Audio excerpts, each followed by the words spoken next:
नाज़रीन, वगण ऐं भरपासे वारनि इलाइक़नि में कणक जो बंपर फसल मार्केट में पहुची वियो आहे। कणक जी ख़रीदारी लाइ खुराक खाते पारां को बि सरकारी सेंटर न खुली सघियो, न ई हारियुनि तोड़े आबादगारनि खे सरकारी बारदाणो मिली सघियो। ॾिसूं था कामरान तुनियो जी रिपोर्ट।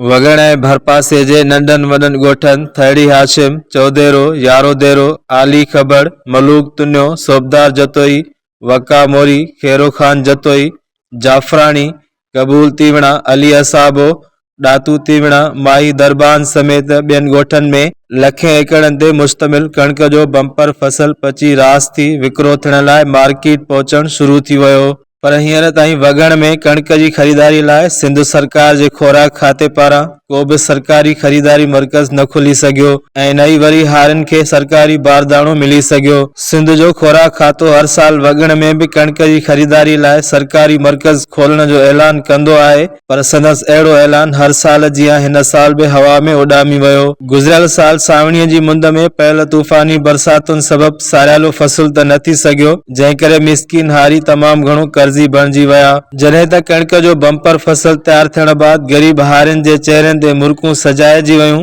पर सिंध सरकार जी बेध्यानीअ सबबि सरकारी ख़रीदारी मर्कज़ न खुलण करे खेनि कणक जो मुनासिब अघु नथो मिले।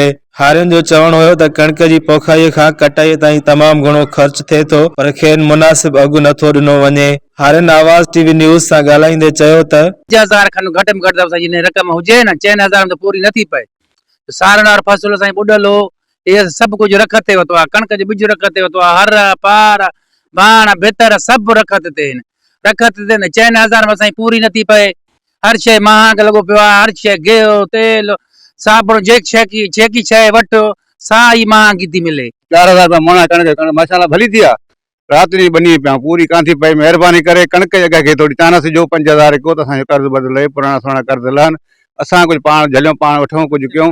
कर्ज़ पर खोलाए ॿियो कुझु आहे न। कर्ज़ लहे त असां कमायोसीं, ज़िंदगी बची, कर्ज़ लथो असां बचासीं। कणक काफ़ी महिनत खां पोइ माना जिदोजहद कणक वॾो वरितो छो बरसात उठी। बरसात खां पोइ काफ़ी महीना असांजी ॿनियुनि में पाणी बीहजी वियो।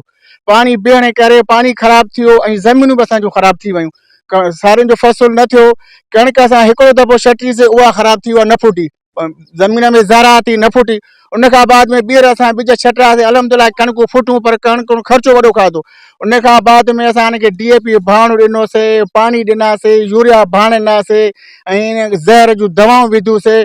एॾी जिदोजहद महिनत खां बाद में जेको आहे कणक असांजी तयारु थी आहे, पर हिन वक़्तु कणक जो को रेट कोन्हे को। वगण ऐं भरपासे जे इलाइक़नि जे गरीब मिसकीन हारियुनि सिंध सरकार खां मुतालबो कयो आहे त खेनि सरकारी बारदाणो ॾेई कणक जो अघु घटि में घटि 5000 रुपया मुक़ररु कयो वञे, त जीअं असां फाका कशीअ वारी ज़िंदगी घाइण खां बची सघूं।